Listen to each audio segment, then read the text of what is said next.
Assalamualaikum warahmatullahi wabarakatuh.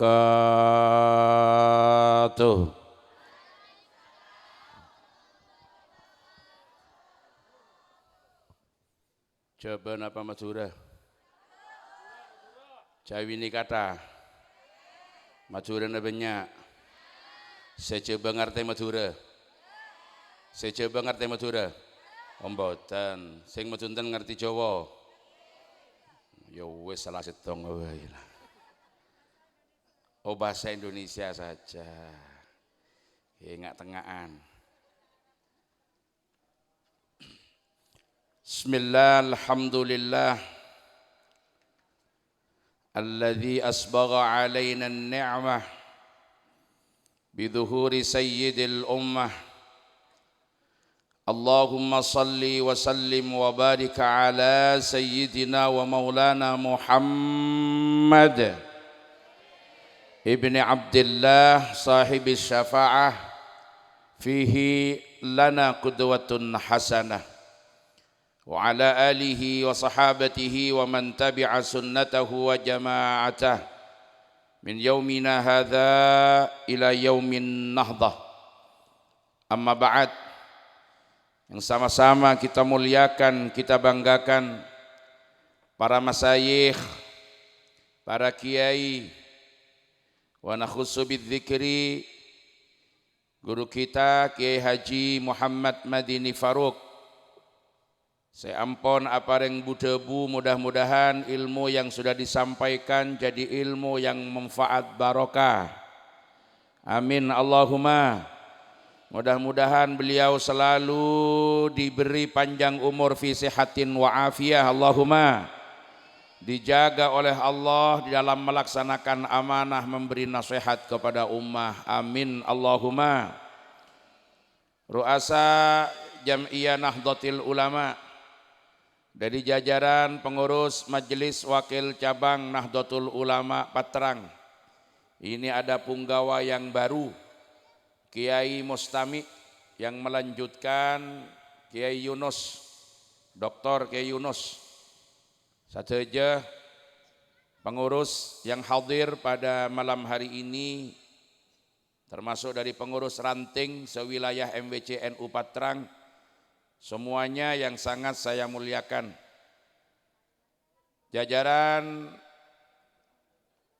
pimpinan kecamatan, forum musyawarah pimpinan kecamatan, Bapak Camat hadir di tengah-tengah kita, Pak Dan Ramil, Bapak Kapolsek, Pak Lurah, keluarga besar Masjid Kuba, akhina fillah, Kakanda Dr.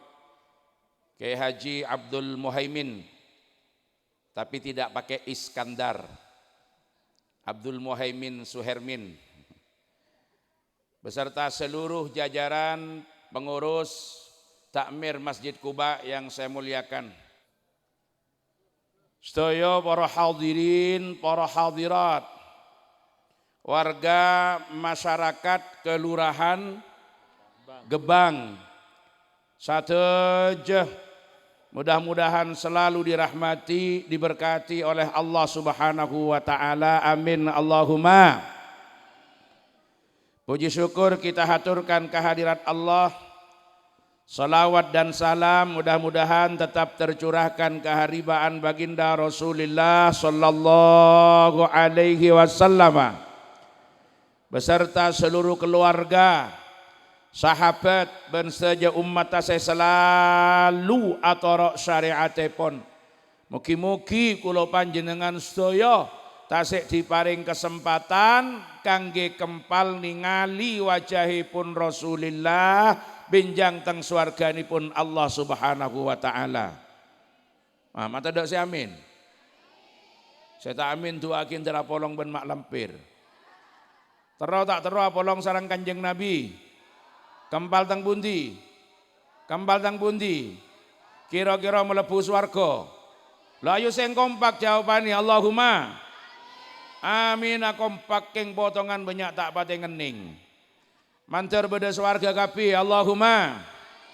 Kula panjenengan kabeh insyaallah bakal teng swarga kempal kalian Gusti Kanjeng Nabi Allahumma. Dengan catatan kula panjenengan gadah modal mahabbah dumateng Gusti Kanjeng.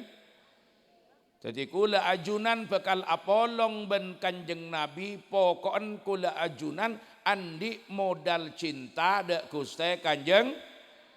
Allahumma sholli ala Muhammad. Cinta napa boten teng Kanjeng Nabi? Buktena. Molot asolawat napa boleh? Arasol asolat napa boleh? Bukti cinta kula panjenengan teng Kanjeng Nabi niku tidak lain adalah ittiba kepada baginda Rasulullah sallallahu alaihi wasallam. Napa ittiba niku dulur? Napa ittiba nika para taretan? Ittiba nika noro de Gusti Kanjeng nyuntuh kepada Rasulullah, menjadikan Rasulullah sebagai teladan. Cuma ngoten. Ittiba kepada Rasulullah niku tidak cukup modal semangat. Harus modal ilmu. Kenapa? Karena kita dengan Rasulullah dipisah dengan jarak yang sangat jauh, dipisah dengan waktu yang cukup lama. Ngertos Rasulullah teng pundi? Lahirnya di mana? Lahirnya di Mekah. Wafatnya di mana? Di Madinah. Di Madinah itu ada Masjid Kuba, ya dekat dengan Gebang berarti. Allahumma sholli ala Muhammad. Biasanya lah realita-alit niku anak kecil-kecil kalau membaca Aqidatul Awam gimana? Mauliduhu bimakkatal. Alhamdulillah kalau sing nyaut. Pancen modale kalau sing ngapal. Mauliduhu bimakkatal aminah wafatuhu bil thaibatal. Dari sekian ribu orang sing jawab mik telu. Jadi Rasulullah lahirnya di Mekah, besar di Mekah, menerima wahyu pertama di Mekah, hijrah ke Madinah, wafat di Madinah. Kama Mekah beren Gebang sakone. Dek bere. Dek ke Surabaya terus numpak pesawat. Jarak antara kita dengan Rasulullah kurang lebih sekitar 8 sampai 10.000 kilo. Jarak. Mun numpak pesawat dari Surabaya 11 jam. Mun numpak motor korpo kon tade tasen kira-kira seminggu. Mun ada 2 bulan, mun arangka bitong tibi. Jarak jauh. Artinya jarak yang jauh ini berkonsekuensi pada perbedaan situasi dan kondisi serta perbedaan pranata sosial yang ada.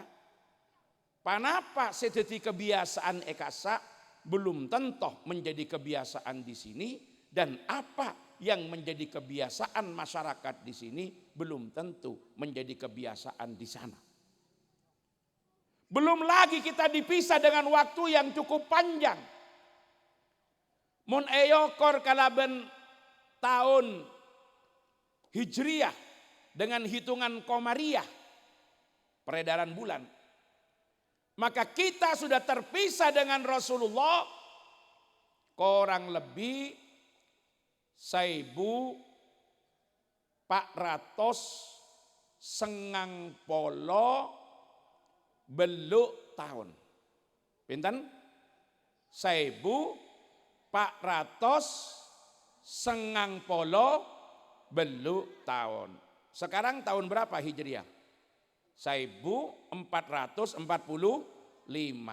Rasulullah hijrah itu usianya 53. Jadi 1400 Pak Polo Lema ditambah 53 1498 tahun.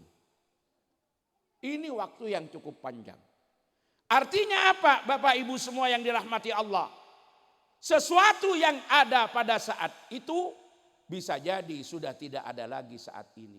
Apalagi sesuatu yang memang baru ada beberapa saat terakhir ini dipastikan tidak ada pada saat itu. Maka dari situ kula ben ajunan dalam norok Kanjeng Nabi, nyontoh Kanjeng Nabi.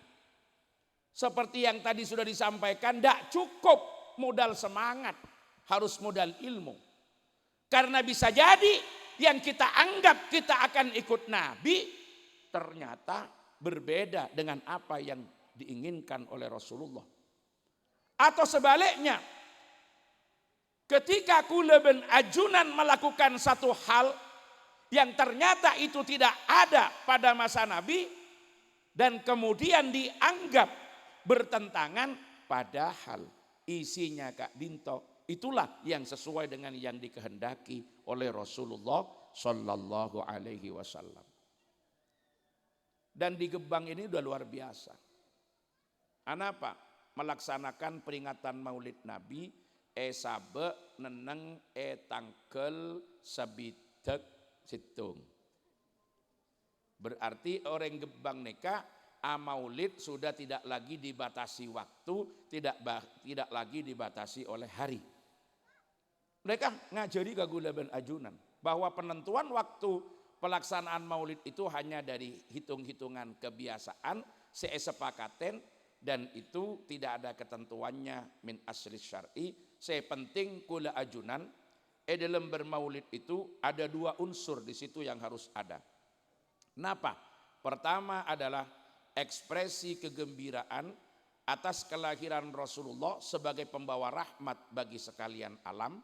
Yang nomor dua, semangatnya adalah melahirkan kembali Rasulullah di tengah-tengah masyarakat yang sudah banyak melupakannya, agar supaya tradisi, sunnah, bahkan ajaran-ajaran beliau tetap hidup di tengah-tengah masyarakat sampai saat ini, walaupun kadang-kadang harus ada dalam bentuk yang berbeda.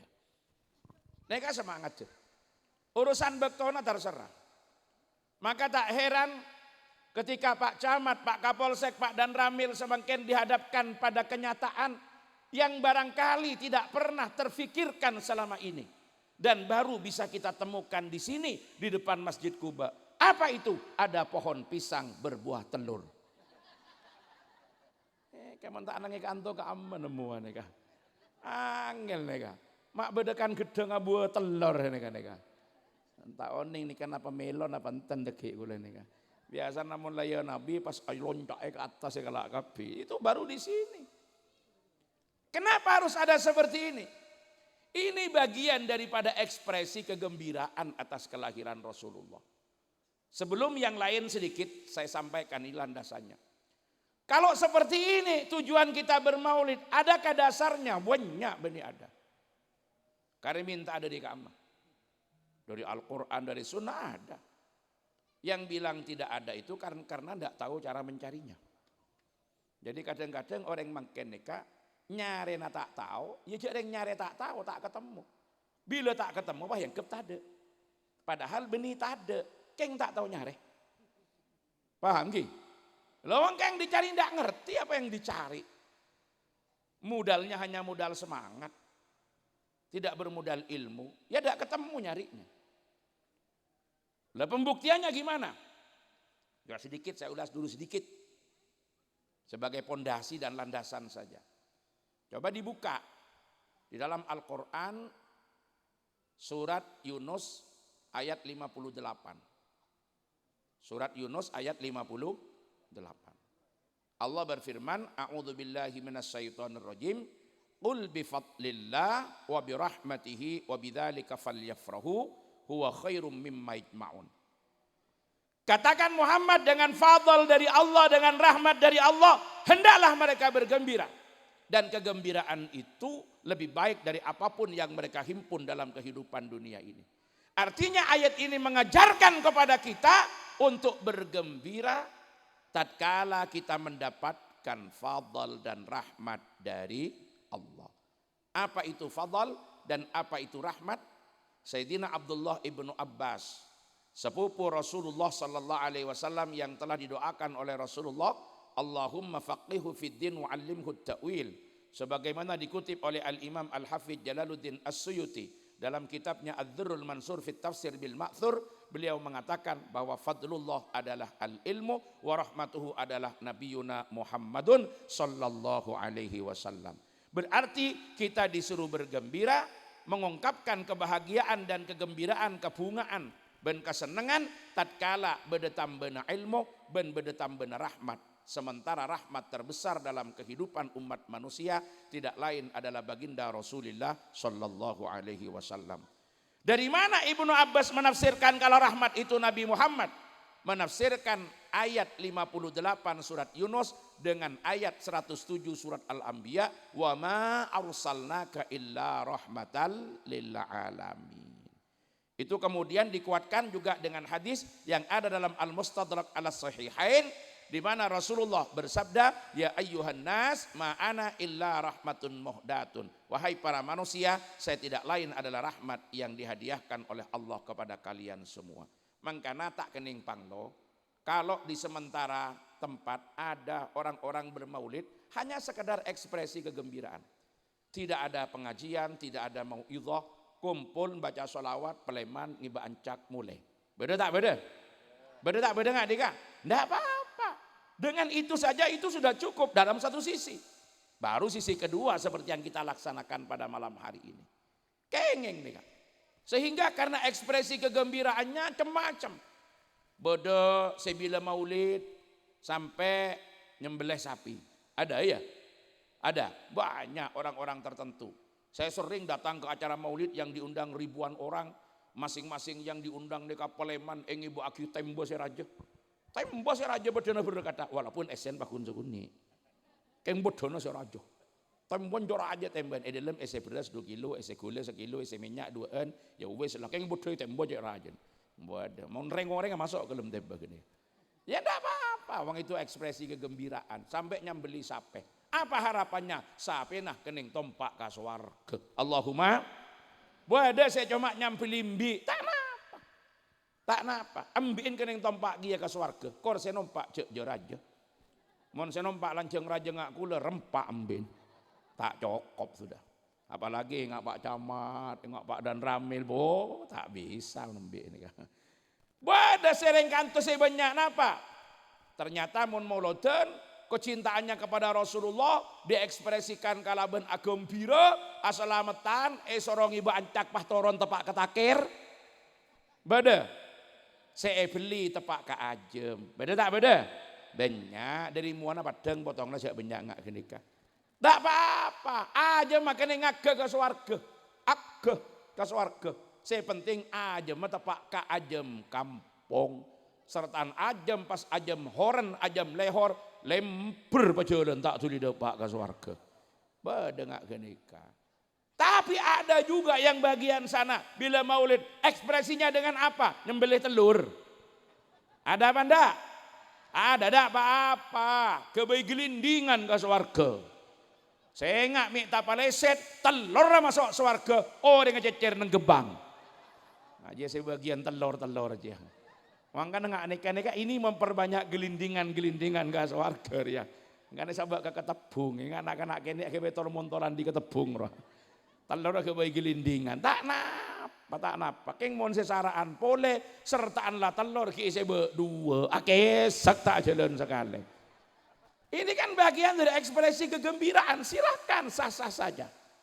Tapi yang tak kalah pentingnya dari itu, kita bermaulid ingin menghadirkan kembali Rasulullah di tengah-tengah masyarakat yang sudah banyak melupakannya. Agar apa yang menjadi sunnah Rasulullah tetap bisa berjalan dan hidup di tengah-tengah umat. Apa sunnah itu?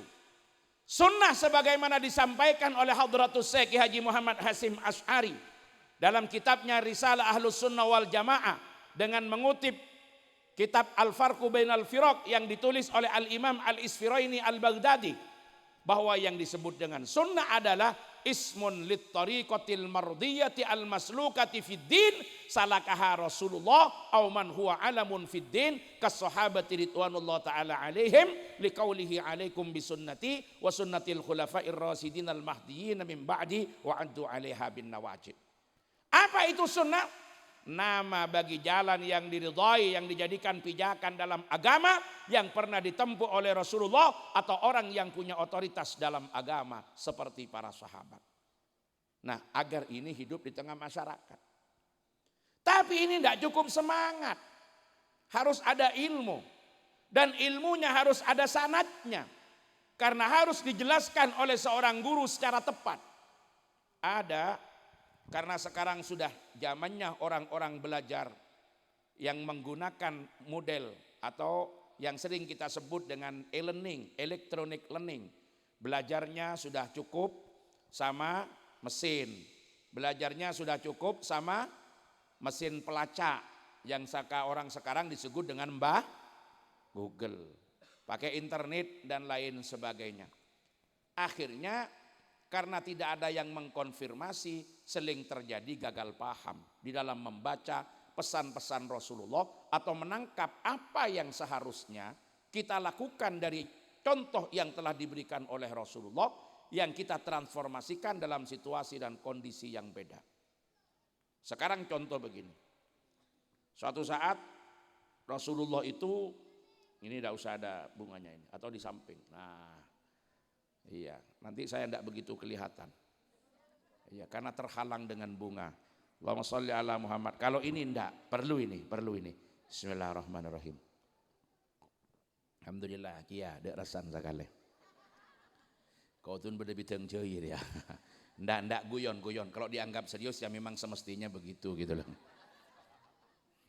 Allahumma sholli ala Muhammad. Oh, tak usah kebayaki, tenang. Banyak nih Kak. Telo putol mun jenom kapi cer mulai nah. Nah, sampean browsing misalkan. Cari di internet. Terus ketemu dengan satu hadis. Yang di situ adalah ucapan para sahabat yang menjadi perawi menggambarkan tentang atau memotret perilaku Rasulullah. Di antaranya misalkan hadis ini ada dalam kitab Bulughul Maram min Adillatil Ahkam. Karena Rasulullah sallallahu alaihi wasallam idza dakhalal khala wada'a khatamahu. Rasulullah ketika masuk ke kamar kecil, beliau meletakkan cincin. Paham nggih? Terjemahannya dia cari. Karena memang di Google itu sudah ada Google Translate. Jadi teks Arabnya karena Rasulullah sallallahu alaihi wasallam idza dakhalal khala wada'a khatamahu. Rasulullah ketika masuk ke toilet, beliau melepaskan cincin. Dicek terjemahannya, begitu bunyinya. Benar, kurang lebih bunyinya begitu. Akhirnya langsung diambil kesimpulan kalau disunnahkan melepaskan cincin tatkala masuk ke kamar mandi. Ada ibu-ibu baru beli cincin emas 10 gram. Masuk ke toilet di Masjid Kuba ditinggal di luar karena ingin ikut sunnah. Keluar dari toilet cincinnya apa rian norok sunnah ya. Kenapa? Ya karena belajarnya tidak dengan cara yang tepat. Itulah kalau ingin ikut Nabi modalnya hanya semangat. Tapi tidak modal ilmu. Ilmu pun tidak didapat dengan cara sanad yang benar. Berguru dengan mata rantai keilmuan yang dapat dipertanggungjawabkan. Akhirnya terjadi gagal paham. Coba kita mengerti, mendalami. Bahwa ketika kita menilik satu kalimat di dalam bahasa Arab. Dan mau kita terjemahkan ke bahasa yang lain. Baik bahasa Indonesia, bahasa Madura, bahasa Jawa ataupun ke bahasa Inggris. Karena terjemah itu kalau dalam bahasanya Dr. Kiai Haji Muhaimin ini yang disebut dengan terjemah itu adalah transferring speech or writing from the sources language to the target language. Jadi memindah suatu ucapan ataupun tulisan dari bahasa asal ke bahasa target. Itu yang disebut dengan translation. Jadi naqlul kalam minal lughah al-asliyah ila lughah al-mansudah. Nah, itu terjemahannya. Padahal ketika kita ngaji, membaca Al-Quran, membaca hadis, tidak cukup kita memahami ada lafaz, ada makna. Tetapi ada 3 hal. Ada lafaz, apa yang terucap, yang bisa dilafatkan atau yang tertulis di situ. Kemudian ada makna. Kalau lafadznya pakai bahasa Arab, karena yang dikatakan lafadz itu adalah as-sautul mustamil ala ba'dil hurufil hijaiyah. Kemudian ada makna, makna itu adalah translitasinya. Ditransit kemana? Ternyata ada satu lagi yang sering tertinggal, apa? Ideal moral. Atau yang sering disebut malzam. Ada lafadz, ada makna, ada malzam. Sekarang kalau hanya bicara lafadz dengan makna, maka khotam itu artinya cincin. Itu lafadznya khotam, artinya cincin. Di samping bermakna stempel juga dalam pengertian yang lain. Atau bermakna akhir. Khotamun nabiyin itu cincin kenabian, stempel kenabian atau nabi terakhir. Nah, penutup maksudnya.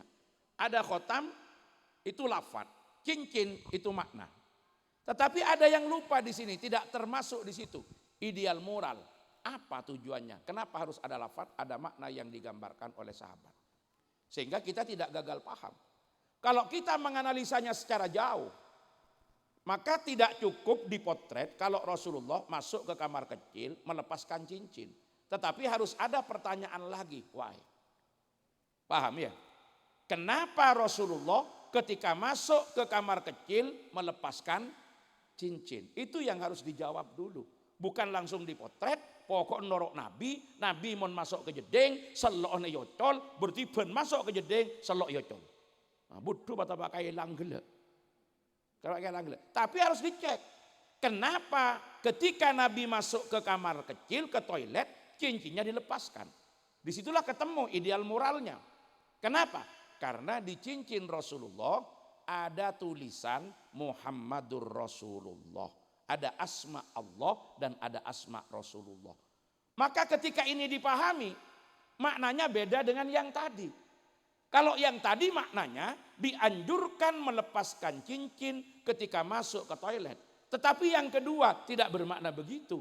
Dianjurkan melepaskan segala sesuatu yang ada asma Allah dan asma Rasulullah ketika masuk ke toilet. Berarti cincin seperti cincin saya yang gak ada apa-apanya perlu dilepas apa enggak? Perlu dilepas apa enggak? Enggak perlu, karena ini gak ada apa-apanya. Dan mohon maaf, ini harganya lumayan mahal. Kalau ini saya lepas, encer bendek fawaid ini. Nah, mulai mbah pelkot tak milo saya. Jadi biarkan saya pakai. Apakah saya dengan tidak melepaskan cincin melanggar sunnah? Tidak. Karena cincin Rasulullah itu bukan mewakili cincinnya, tetapi mewakili yang tertulis di cincin, yaitu asma. Sehingga kesimpulan hukum yang dapat kita ambil, barang siapa yang akan masuk ke kamar mandi dan bersamanya tulisan lafaz Allah dan lafaz Rasulullah, maka dianjurkan untuk ditinggalkan di luar, baik berupa cincin ataupun yang lainnya. Jadi bukan cincin tapi kalung, beda asma'an, beda Qur'ana, itulah yang ditinggalkan. Cincin yang gak ada apa-apanya tidak perlu ditinggalkan. Lah, inilah orang memahami sunnah. Allahumma sholli ala Muhammad. Contoh meningkat lagi contohnya. Di zaman Rasulullah ada sahabat meninggal. Namanya sahabat Ja'far. Ketika sahabat Ja'far wafat, Rasulullah bersabda, "Isna'u li ali Ja'far ta'aman faqad ja'ahum ma yusgiluhum." Buatkan makanan untuk keluarga Ja'far, mereka sedang berkabung. Kenapa berkabung? Karena sedang kepaten. Nek terus yang Jawi ini kenapa? Keseripahan. Paham nggih? Keseripahan. Mun candeng Maduran apa? Kepotongan. Paham nggih? Tepaan kepotongan. Jadi mun beda orang mate, keluarganya saya musibah ini kan kepotongan. Maka orang yang takziah diperintahkan oleh Rasulullah waktu itu membuat makanan. Gempang ngibe nase, ngibe jejen. Paham nggih? Dibaca ini sama anak sekarang. Kan bacanya di Google. Atau baru ketemu di kitab hadis dengan modal tarjemahan. Karena dia ngajinya nggak tertib. Loh, kok tidak cocok ini dengan di Gebang ini? Padahal di sini jelas perintahnya. Kalau ada orang meninggal, maka yang takziah datang bawa makanan. Bawa nasi, bawa kue dan sebagainya. Prakteknya yang saya cermati di Gebang, ternyata ada orang meninggal yang takziah dikasih makanan. Saya datang, beri makan. Loh, tak cocok. Nah, ketika menemukan hal yang tidak cocok dengan yang dibaca, padahal dia tidak ngerti maksud yang sebenarnya, akhirnya muncul sudah keinginan menyalahkan orang lain. Oh, salah ya, salah. Bid'ah ini. Asli rek, tak cocok dengan Kanjeng Nabi. Jareng jaman Kanjeng Nabi mun bedereng mate se alabet serongi benase, mak nang Gebang se alabet beri. Oh, tak cocok ini, tak cocok. Sudah. Karena tidak paham menyalahkan orang lah. Padahal dulu arifnya para ulama terdahulu yang meletakkan dasar-dasar ajaran Islam yang diaktualisasikan dalam konteks kenusantaraan itu, beliau-beliau sudah hati-hati mengantisipasi beberapa hal yang bisa jadi kontraproduktif dengan apa yang diinginkan oleh Rasulullah. Contohnya begini, kalau di Gebang ini ada orang wafat, apalagi yang wafat golongannya keluarga pesantren, kiai, tokoh dan lain sebagainya, yang takziah orang berapa? Orang banyak, bisa berpotensi ribuan, betul? Sekarang bayangkan 1000 saja yang takziah datang dengan bawa nasi dan kue semua, jadinya kayak apa? Ayo, jadiin kayak apa? Naseen naseen baru. Makanya para ulama lambe ngajari kula ajunan, kalau datang takziah jangan membawa nasi, tapi membawa beras. Kan tidak mungkin beras masak nasi melolo. Akhirnya beda sing iba emi. Ada yang bawa telur, beda sing iba gula. Urusan nanti memasak biar orang yang di situ yang memasak. Toh yang masak tetap bukan istrinya, bukan anaknya, tetapi tetangga. Jadi sebetulnya itu kan merubah situasi karena ingin mengejar substansi, bukan menjaga terhadap kemasan yang berpotensi berbeda pada sisi isi. Itu sebetulnya. Kenapa demikian para Rabu? Karena semangatnya, kenapa harus membawa makanan kepada keluarga orang yang meninggal? Semangatnya adalah meringankan beban keluarga, membantu orang yang kesusahan. Itu semangatnya. Kalau sekarang ada orang meninggal yang dibawa adalah nasi, itu bukan meringankan beban, keng abri kelakuan. Soron apa? Ajemur cangkaro. Iya mun paju, mun tak paju bucok. Gimana bang? Akhirnya mun beberes kan bisa eyokor. Bahkan yang lebih ringan lagi ada, tidak perlu bawa beras tapi bawa.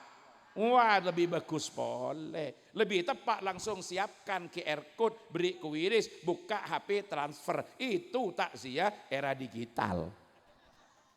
Lah ini ikut Nabi nih. Ini ikut Nabi. Coba sekarang saya tanya. Orang takziah bawa beras, ikut siapa? Tuh, yang kompak jawabnya. Orang takziah bawa beras saat ini, ikut siapa? Ikut siapa? Ikut Nabi. Pada masa Nabi orang takziah bawa beras apa bawa nasi?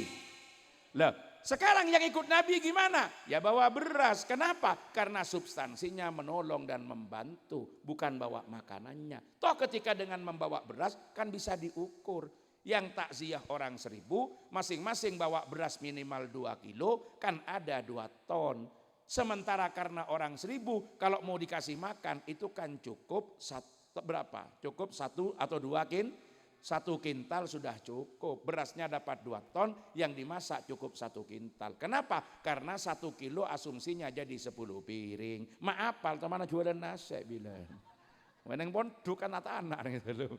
Allahumma shalli ala Muhammad. Nah, di situ sebetulnya bisa diukur. Buktinya apa? Kalau sudah 7 hari berasnya kurang apa lebih? Kurang apa lebih?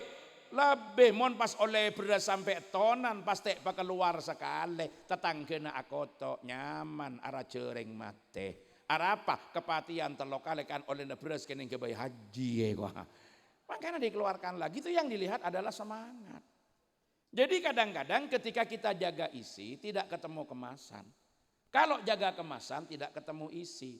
Maka tatkala dihadapkan pada situasi yang seperti itu, yang manakah yang akan kita ikuti, kemasannya apa isinya yang harus kita jaga. Makanya dalam guyonannya Gus Dur itu, kita ini ndak usah terlalu kekeran gara-gara warnanya kutang. Yang paling penting isinya kutang. Walaupun warnanya berwarna macam-macam, ada rendanya, mun esena kepak kurang menarik. Itu maksudnya ese beni urusan bedo. Cuk engak keboyan melolo lah. Allahumma sholli ala Muhammad. Ya mun kareng laki deh, ya mun kareng bini tak usah akhir mikiran bernana selebar, saya penting bayin selebar. Kan sama dengan itu. Jadi ini yang sebetulnya harus jadi patokan kita.